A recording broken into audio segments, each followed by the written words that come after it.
Good evening, everyone, and welcome to the biology series. So today we are about nearly completing 1 month of biology series.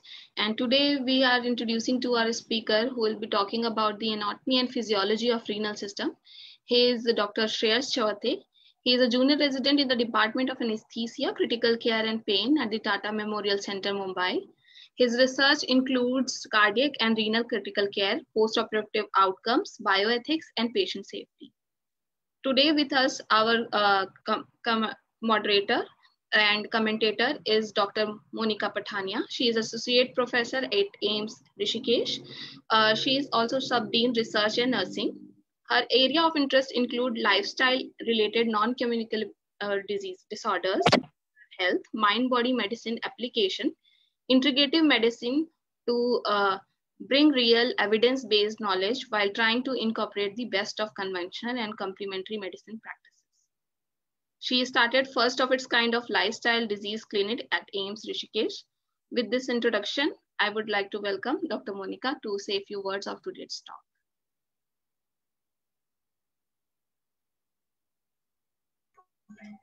Good evening, everyone. Namaskar. I wish you all happy Dussehra in the beginning, and interesting topic for everyone. It is about the renal system. So it's very intriguing, and it's very useful to know about the structures and the basic principles that that are involved, so that the knowledge of this system, its functioning and physiology will help us to deal with the pathology, and also we can save our kidneys before it goes goes into a disease stage. So it is very important, not only for students of biology but for all of the common healthy people also. So I hope you will have a good insight into the topic by Dr. Shreyas. So we can I think I look forward to it. Let us see how we can simplify things and understand, make it understandable, more understandable. Yes. So I would request Dr. Shreyas. Yes, ma'am. To start.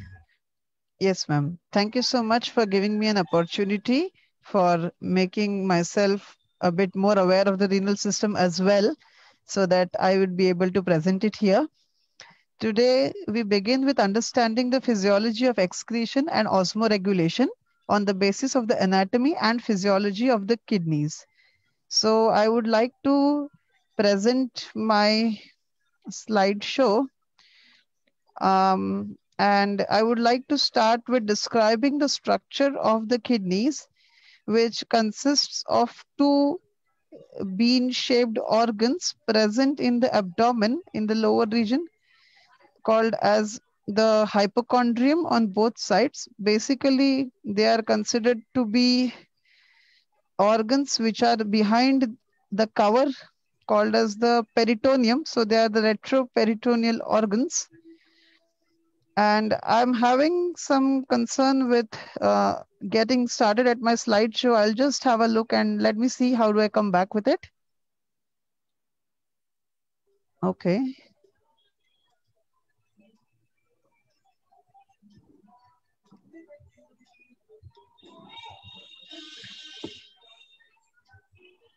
Are you able to share now?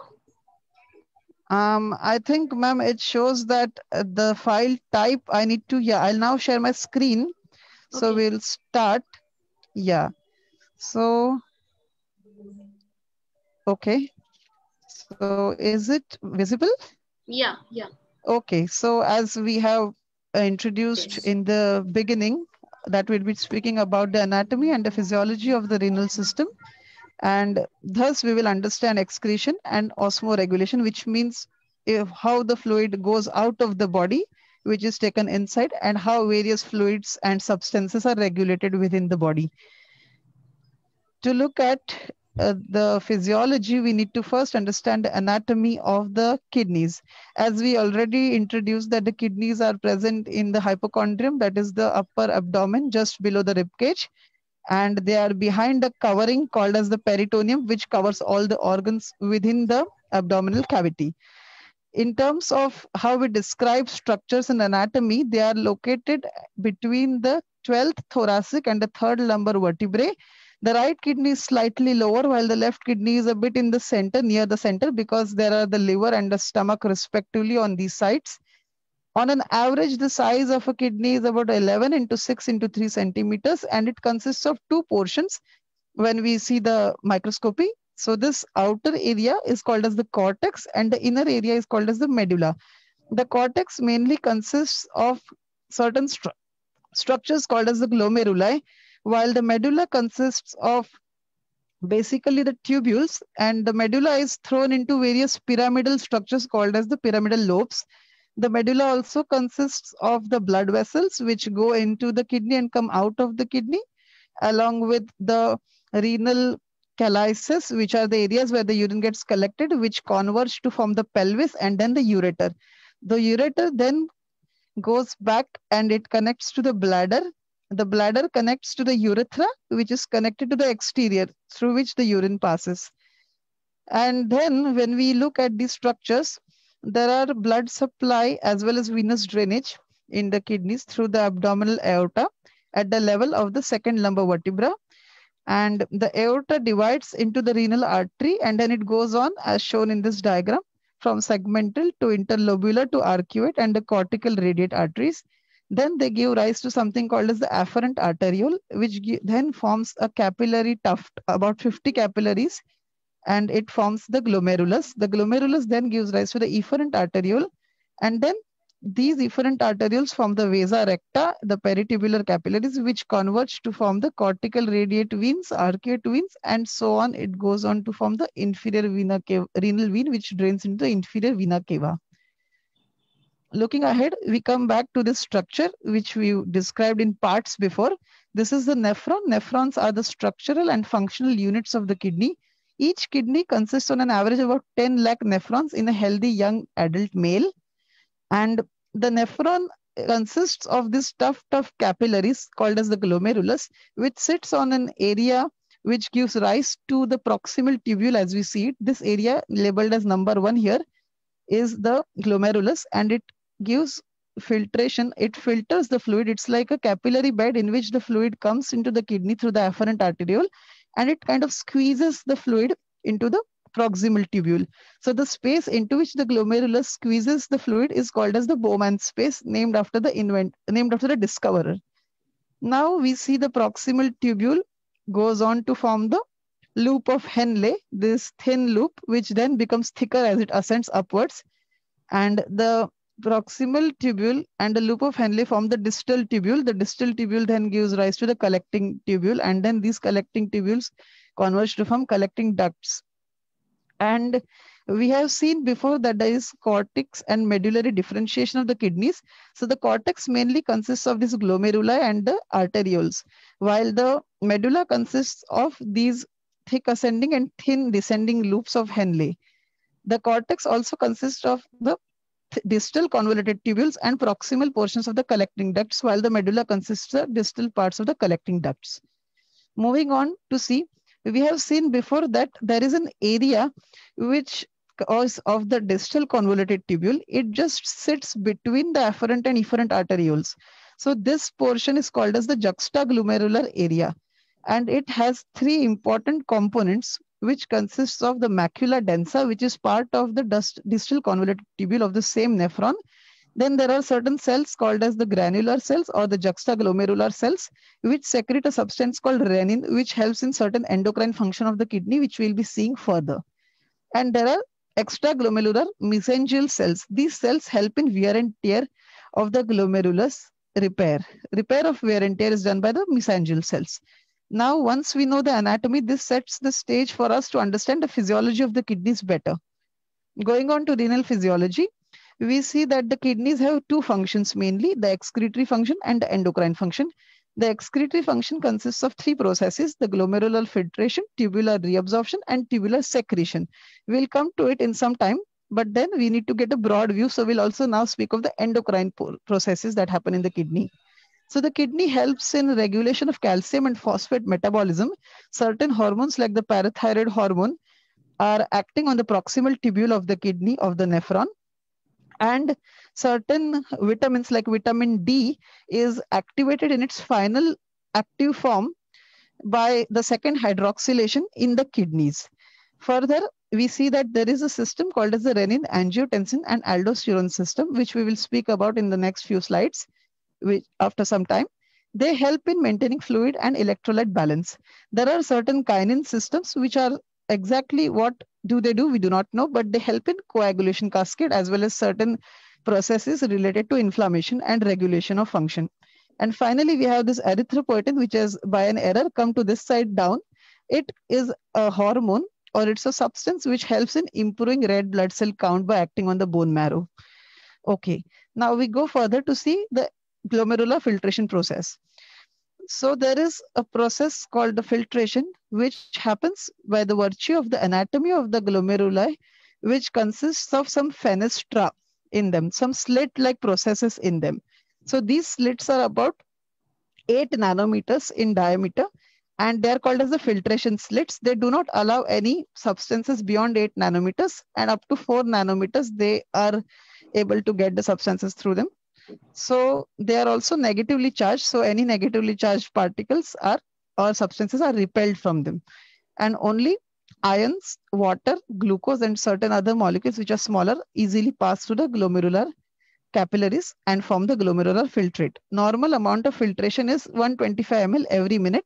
It goes on increasing up to the age of 30 years and becomes around 130 ml per minute. And then it steadily declines to about 80 ml per minute at the age of 60 years. There are certain factors which give rise to glomerular filtration, such as capillary hydrostatic pressure and tubular oncotic pressure. These are the pressures generated within the capillary and the tubule, which help in pushing the fluid through the glomerulus into the tubule. And then there are certain forces which oppose this, which are just the opposite. They are capillary oncotic pressure and tubular hydrostatic pressure, which try to keep fluid out of the tubules. Moving on, we need to know that kidney function is linked closely to glomerular filtration process. So we need to know how we measure it. Once we know how to measure it, we'll be able to understand how the kidney function is measured in the next few slides. So we have certain substances like inulin. Inulin is a substance which is a polysaccharide. It is the gold standard for measuring renal function. We'll come to see how. There is also creatinine, which is a breakdown product of muscles, which is released through the body. And it is also another substance which can be used for measurement of glomerular filtration. Then there are certain other substances which are exogenous, which are injected from outside, such as chromium 51 and EDTA. These are most sensitive, but we don't use them regularly because they are exogenous. And there is a lot of considerations that we need to take care, clinical considerations we need to take care before we inject them. Further, there is a substance which has been now generating interest, which is cystatin C. It is again produced within the body. And unlike creatinine, it is not affected by age, gender, or muscle mass, because creatinine is a muscle breakdown product. So with age, as the muscles become smaller in size, the creatinine clearance goes on decreasing. So the creatinine generated in the body is decreasing. And also in women, the muscle mass is less, so creatinine generated is usually less. So when we see these patients, serum creatinine in older patients, in women and people with less muscle mass, like with prolonged ICU stay, we see that the creatinine is like 0.4, 0.5. Normal is 0.8 to 1.2. Okay, so moving on. To understand the principle of how certain substances are cleared through the kidneys through filtration, we have to understand how we need to look into the clearance of a particular substance called inulin and what renal clearance exactly means. So renal clearance is amount of a substance, any substance which is cleared from our plasma per unit time, and it indicates whether any substance is filtered, reabsorbed, or secreted. Filtered is through the capillary of the glomeruli. Reabsorbed is through the proximal tubule, which we'll see in a couple of minutes. And secreted is there are certain portions of the nephron where substances are pushed into the nephron from the plasma. So that is called secretion. These substances are unnecessary and they're put into the urine, which is being formed in the nephron, and then they are pushed out of the body. So the best substance to measure the glomerular filtration function or clearance is inulin, because it is neither reabsorbed nor it is secreted. It is only freely filtered. So as we see in this diagram here, Inulin follows a principle called as a Fick principle. The amount of a substance entering a normal kidney is the same as the amount leaving it. If we look at inulin, which is injected into the patient at rate of 1 mg per ml here, it enters through the afferent arteriole, is filtered into the glomerular capillary and then into the tubules, and none of it is reabsorbed nor it is secreted. So when we presume that the flow, which is V here, is 1 ml per minute, and the inulin is about 125 mg per ml if it is injected at a rate of 1 mg per ml in the plasma, which is P inulin. So with this equation here, GFR is UV by P, we get that the GFR using inulin is 125 ml per minute. Now we compare it against creatinine. You will get the same value of GFR with creatinine as 140, because some amount of creatinine is pushed into the tubules from the blood. And this is some kind of secretion that happens in creatinine. So we get a little more of creatinine clearance.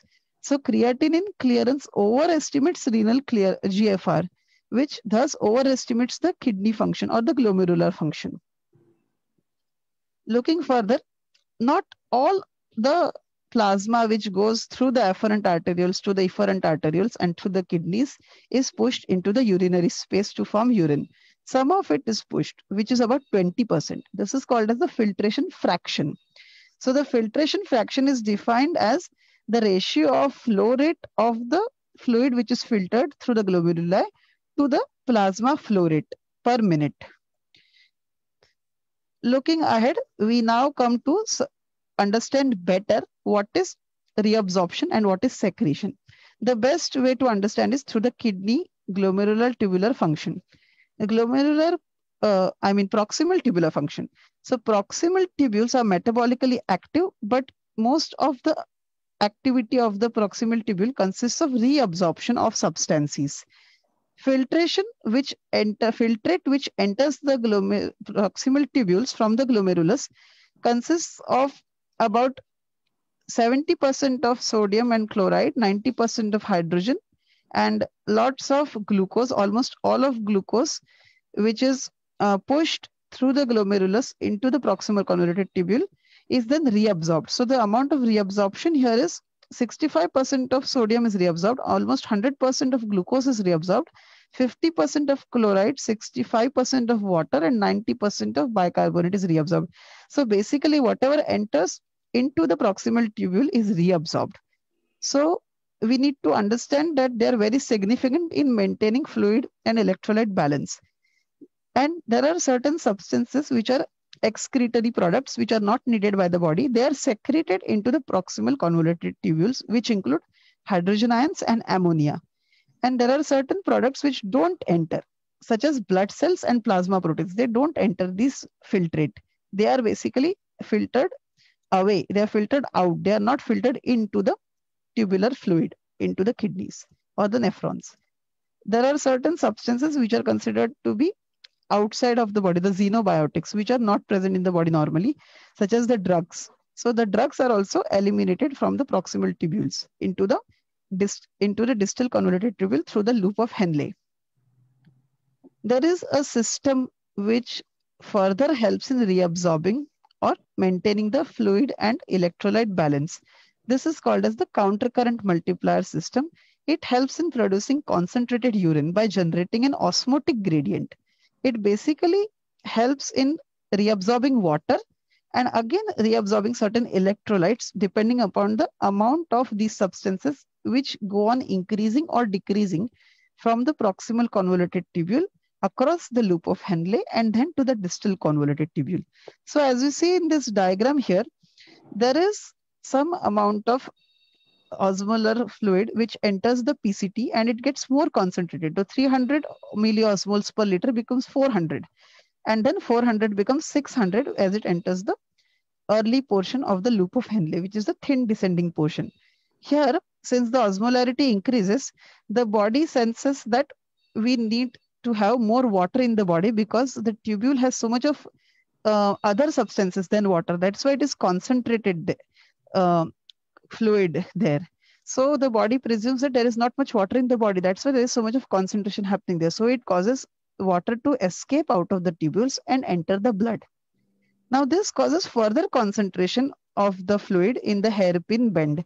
As we see, there is 1200 milliosmoles per liter, which means that there are a lot of ions and very little water there. And since there is so many ions there, the body then senses that, okay, since there are so many ions in the urine, there might not be so many in the body. And that is why as the fluid goes up in the thick ascending limb of the loop of Henle, there is reabsorption of lot of other ions such as sodium, potassium, and chloride through a specialized pump. So this osmotic gradient helps in getting us amounts of urine which is concentrated, and thus we don't lose lots of water in the urine. And this prevents dehydration. Even if we don't keep on drinking large amounts of fluid, which is about more than 3 liters of fluid every day. So this mechanism prevents us from producing dilute urine and losing water to the external. Thus, it helps in maintaining the balance of the fluid and electrolytes. Moving on, we look at renal autoregulation, which means that the amount of fluid which is filtered through the kidneys is controlled by the amount of fluid which is reabsorbed by the kidneys. Thus, the kidneys help in maintaining the amount of fluid reabsorbed as well as the amount of fluid which is secreted and filtered. How this is done is, we look at this diagram in a simplified way in a flowchart on the next screen here. So if there is an increase in glomerular filtration rate, there is an increase in salt concentration or sodium chloride concentration in the renal tubule. This again activates, or it goes through this juxtaglomerular apparatus near the DCT, which we have seen before, and it stimulates the macula densa.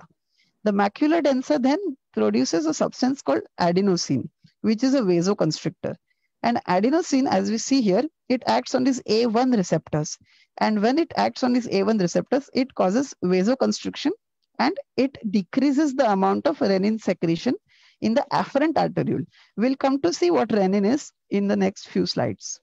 So thus, we see that the increased GFR causes increased PCT reabsorption to prevent excess fluid and electrolyte losses. This is most commonly done for sodium ions because sodium is a very important component of the blood. And this helps in maintaining the amount of fluid in the blood volume compartment constant. So we see the constriction of afferent arteriole decreases the glomerular blood flow, and this feedback causes a decrease in the amount of fluid which is filtered through the glomeruli into the nephron. Thus, we finally come to a system called as the renin, angiotensin, and aldosterone system. Basically, this system is activated when there is a drop in blood pressure or a decrease in fluid volume. There is a substance released from the kidney called as renin. Renin again acts on another substance called angiotensinogen and converts it to angiotensin 1. Angiotensin 1 then is acted upon by another enzyme called as the angiotensin converting enzyme, which is mainly released from the lungs. And this interaction gives rise to angiotensin 2. Angiotensin 2 helps in doing two activities or two roles. First is it causes vasoconstriction, that is constriction of the blood vessels by causing a change in the endothelial cells, which are the innermost layer of the blood vessels. And another activity it does is it acts on the gland above the kidney, the adrenal gland, and it releases a substance called aldosterone. This is a hormone which acts on the kidneys and it stimulates reabsorption of sodium and water by acting on the distal convoluted tubule by pushing certain channels of water into the tubules. These channels cause reabsorption of water. Okay, so this system is another mechanism which prevents excessive loss of fluid and salt from the body. Aldosterone is also called a salt-saving hormone. Moving on further, we come to the final. Yes, we come to a final part of our discussion. Since we now know the kidneys' anatomy and physiology, we will be able to understand what happens when these are changed in pathological situations. And this is done with the help of renal function tests. There are 6 substances which we mainly look into to understand renal function tests, as mentioned in this table here. Most important of them I would consider is creatinine, because creatinine is a substance produced within the body And if creatinine is not cleared from the body, we can make that the kidneys are failing. And there are also certain formulas which use creatinine to determine how much is the kidney function through glomerular function or glomerular filtration rate. Again, there are certain substances like sodium, potassium, calcium, whose normal values are given here. And what they state is sodium is related to state of hydration and also renal function. There is a very fine balance between sodium and potassium, which helps in maintaining the electrical activity of various tissues and organs in the body, such as the heart and the muscle cells, as well as the neurons. And similarly, it is calcium. So when there is a decrease in function of either components of the kidneys, such as the glomerular dysfunction or a tubular dysfunction, we get certain changes in the substances, which we'll see in the next slide. So this is just a basic creatinine value and GFR related to normal human beings. Looking ahead, we come to these discussion of what changes we see in these substances when there is a dysfunction in the glomerulus. In glomerulus, if there is a problem or if there's a pathology, there will be no filtration or there will be excessive filtration of unwanted substances. So the unwanted substances like proteins, which are previously excluded, will be present. So there will be proteinuria. Then there will be an increase in the urea and creatinine, because these are small substances which will easily escape through the glomerulus. And the amount of inulin clearance will decrease because it will not get filtered. And the creatinine clearance, urea clearance, pH clearance, all of that decreases because they not get filtered. And finally, the urine volume will decrease. Specific gravity increases as these proteins enter, blood enters, and serum phosphate decreases in this because there is a change, a shift in phosphate handling by the kidneys in this case. Finally, we look at tubular dysfunction. In tubular dysfunction, we see if the tubules don't reabsorb, then there will be decreased concentration of urine because the water will be not reabsorbed. It will stay in the urinary space. So the urine will be less concentrated. Dilution test will thus be abnormal. Uric acid excretion will be less because the kidneys usually secrete uric acid. The tubules usually secrete uric acid, but it will not be secreted. So it will stay in the blood. So the blood uric acid will increase. Further, there will be no acidification of urine because the amino acids will be present in the urine. They will cause amino aciduria. The urine volume, again, as we said, there will be a problem in concentrating, so it will increase. There will be dilution of the urine, so the specific gravity will go down. And similarly, serum phosphate will go down because the hormones cannot act any longer on dysfunctioning tubules. So the phosphate levels in the serum will not be conserved. They will be lost in the fluid. So thus, we can make out a difference between glomerular dysfunction and tubular dysfunction, which is quite distinct from each other.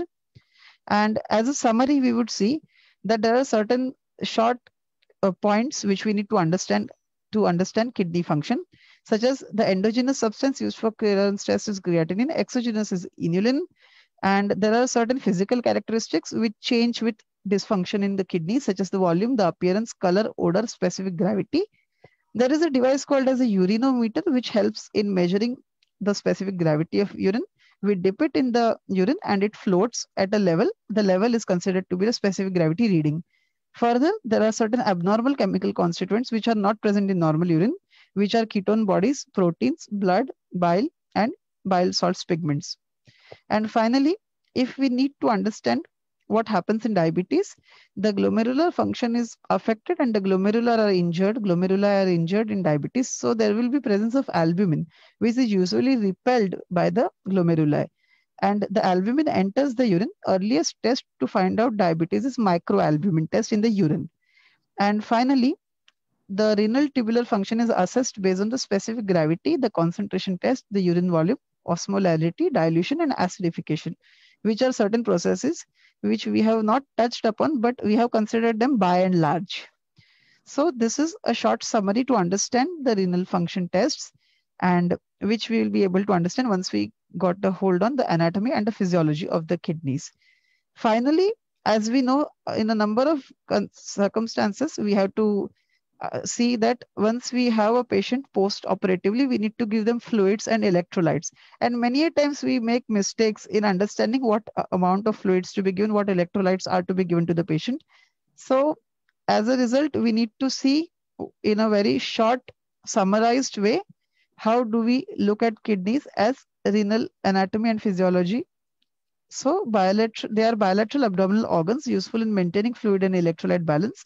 Nephron is a structural and functional unit of the kidney. They have excretory and endocrine functions, and filtration, reabsorption, secretion are certain processes help in excretion. There are certain autoregulatory mechanisms which prevent drastic shifts in fluid and electrolytes in the blood, and they help in maintaining homeostasis. There are certain mechanisms which prevent dehydration, produce concentrated urine, such as the countercurrent multiplier system.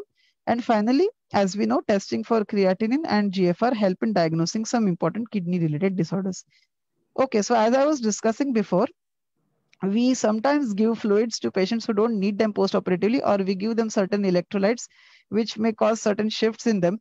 However, normal kidneys help in excreting excess of fluid as well as these electrolytes which are unnecessary. So we finally conclude this talk by saying that the kidneys are marvelous at protecting the body from physicians who have not studied physiology. Though that is the virtue of the body, yet we should all, as students of biology and medicine, know renal physiology very well so that we can manage our patients in all circumstances. As well as for the students of biology, it is in beginning, it is a stepping stone to understand how the kidneys can be taken care of once they join further courses in their career related to biology. Thank you so much. Thank you, Shreyas. I would invite Dr. Monika to give some comments on the presentation. It was nicely covered. Yeah, quite an exhaustive topic, but Shreyas, I must congratulate you. You have tried to bring it in a nutshell. So just to simplify, am I audible, Dr. Yes. Manjari? Yes, ma'am. Okay. So just to simplify, we know that from aorta the blood comes, and then it is filtered. Now, how much is filtered? Around 20 to 25% of the cardiac output, whatever we generate. Like 1 liter per minute, our kidneys are filtering. So much effective filtration happening in our. The basic filtration, where is it happening? It's all the game of electrolytes and filtration, right? So where is it getting filtered? It is getting filtered in the nephron. So till now we have seen very nicely Shreyas has taken you from the anatomy to the molecular level. I'll just add a little bit, maybe simplify it. So where does it go? So we have a kidney, it has a outer cortex and the inner medulla. Okay, so from medulla it goes into the urine is formed and goes into pelvis, like Shreyas had shown. So in the cortex, this filtration factory is in the nephron, right? So nephron, some part is in the medulla and some part in the, most of the part is in the cortex, right? So when the blood is coming from the aorta and so many arteries, like we have discussed, what happens? It goes into the afferent arteriole. Afferent is coming and efferent is exiting. So efferent is a thinner one, afferent is a big one. Okay, so this is very interesting. That arteriole that comes into the glomerulus, what is called, it divides into capillaries. And then just remember the capillaries, tough capillaries, which is called a Bowman. Then it goes into the efferent. Below that, there is a triple layer structure. So this capillary is there. It is very specialized capillaries because see, it has to filtrate. So the epithelium will have fenestrations, like Shreyas told, 70 to 110 nanometer only it can filter down. Then there comes a basement membrane, and then there comes a visceral epithelium of the Bowmans. So total 3 layers are there. Okay. So why it is important? Because it filters based on the size and the charge. So the diseases, if you try to understand it, the size is 70 to 110 nanometer. Let it come down. So your RBC, your WBC, white blood cells, your most of the proteins, your albumin, globulin, they will not come down because there are the size. Okay. Then there is a negative charge there. So this albumin and all the plasma proteins are negatively charged in a normal human pH. Okay. So this albumin will be repelled. We need albumin, right? Shreyas talked all sorts of pressures, tubular, oncotic pressure, hydrostatic pressure. Yes, so to maintain all the pressures, we need plasma proteins. So this Okay, because it is very important in a normal healthy human being when the kidneys are forming the urine. And then whatever is filtered, if by mistake it gets filtered, there are, again, he was talking about fenestration slits. So after the capillaries, there is a basement membrane, and then there is a what do you call that, epithelium, right? So there are podocytes. In these podocytes, there are the slits. Slits are around 10 nanometer, 14, like that. So ऊपर से अगर बड़ा size आ गया, नीचे नहीं जाएगा. Goes down, the PCT will take care of it. So most of the important things we will not let go out of the body.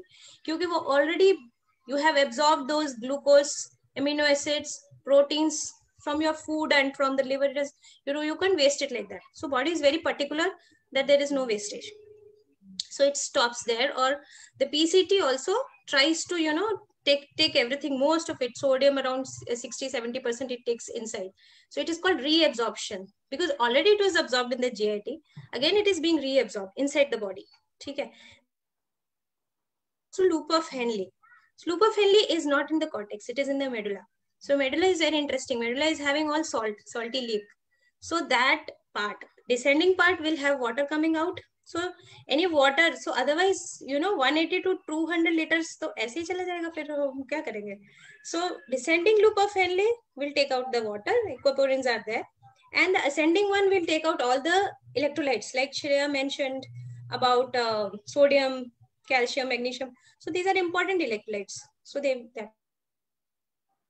now what happens in the disease? Okay, then from the loop of Henle ascending, it goes into the collecting duct.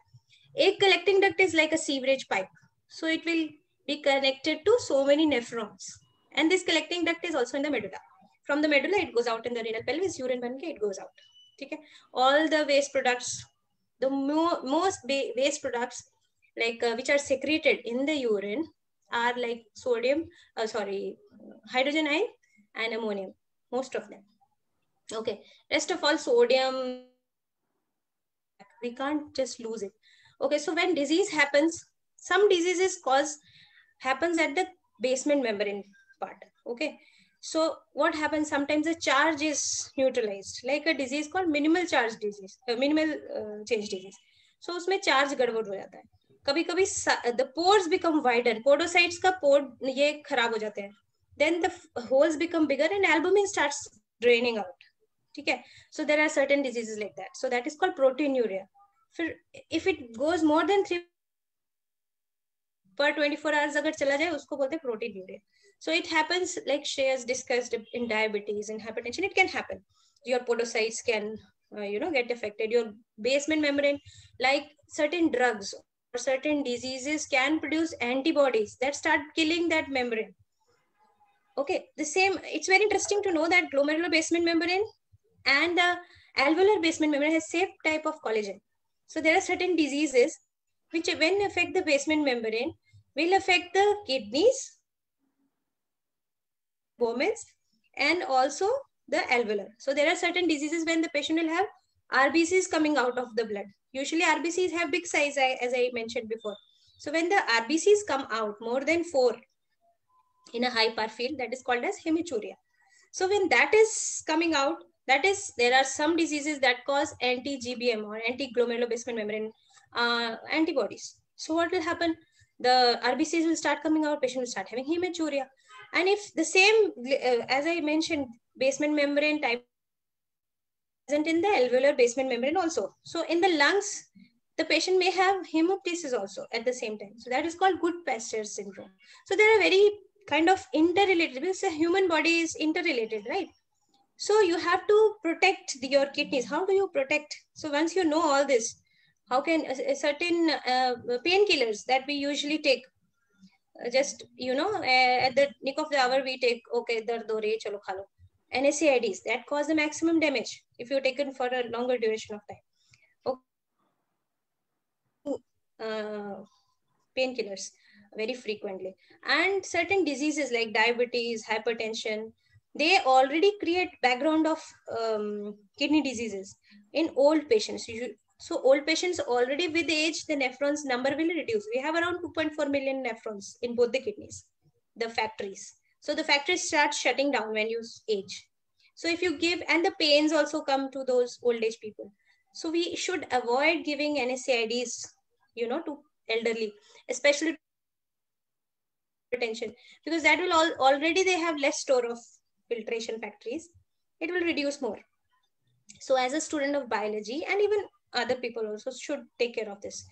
And how to protect? You must check your blood pressure. You must should not take medications, painkillers, and even antihypertensive medications also without doctor's opinion. So that are some important things. Smoking will reduce the size of the arteries, so it will accelerate the atherosclerosis. Should not do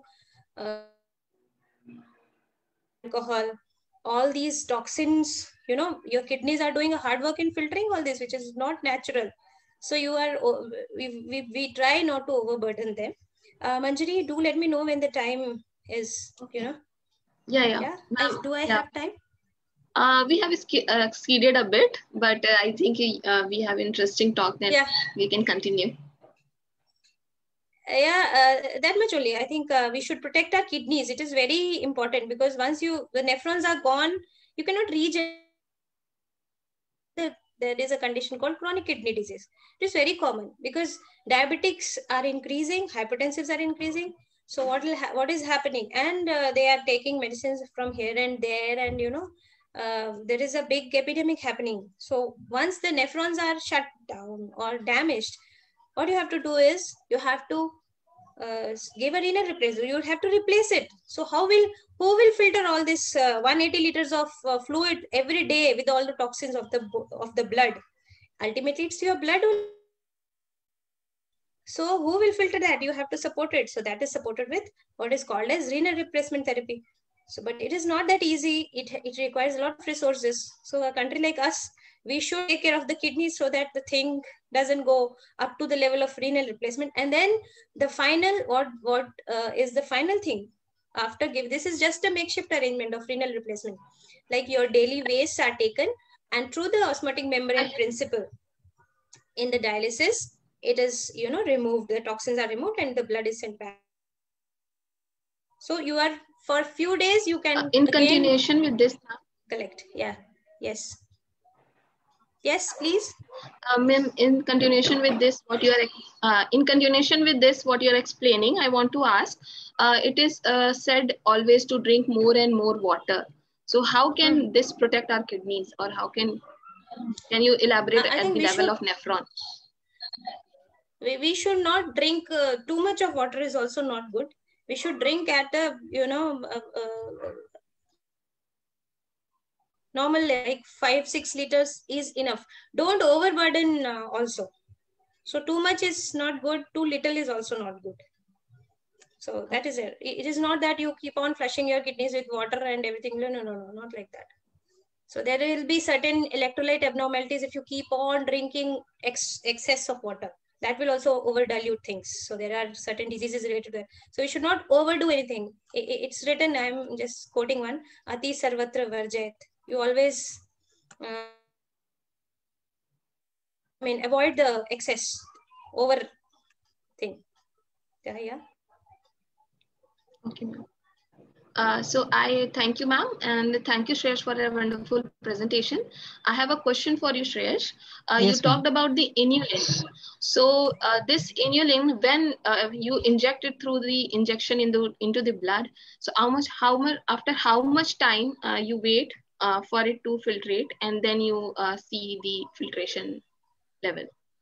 So, ma'am, when we take inulin, we usually inject the inulin at a rate which will be in line with our glomerular filtration.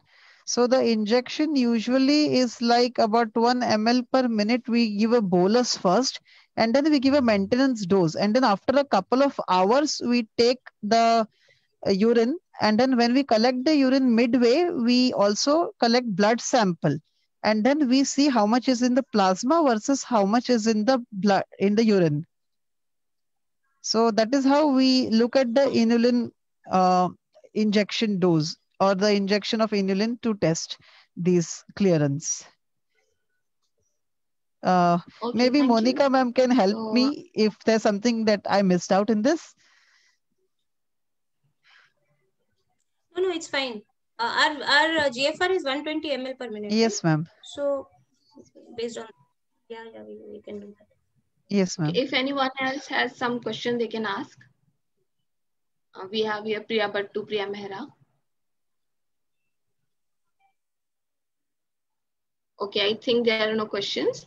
So with this, I thank you both for joining us today on the eve of Dussehra and giving us this wonderful presentation on renal system. I hope that our viewers understand and now try to keep check on their diet also and try to improve the kidney function also. And with this, I would say good night and thank you again for joining. Thank you. Thank you, ma'am. Thank you.